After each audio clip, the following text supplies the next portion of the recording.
আমি মোশাররত কবির পৃথা, চট্টগ্রাম বিশ্ববিদ্যালয়ের একজন শিক্ষার্থী। আজ আমি আপনাদের সামনে উপস্থিত হয়েছি ছাত্রী কল্যাণ বিষয়ক সম্পাদক পদপ্রার্থী হয়ে। আমাদের বিশ্ববিদ্যালয় শুধুমাত্র একটি শিক্ষা কেন্দ্র নয়, এটি আমাদের জীবন গঠনের এবং স্বপ্ন পূরণের একটি শিক্ষাগার।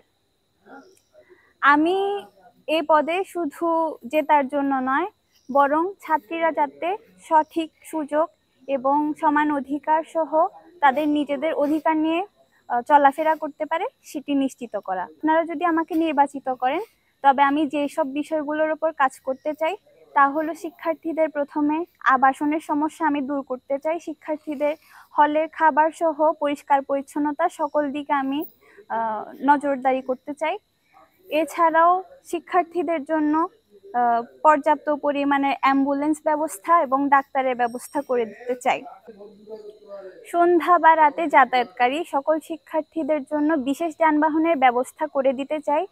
এছাড়াও শিক্ষার্থীদের সকল বিষয়ে সহ প্রাথমিক যে সকল সমস্যা আছে তা আমি সমাধান করার লক্ষ্যে নির্বাচনে দাঁড়িয়েছি।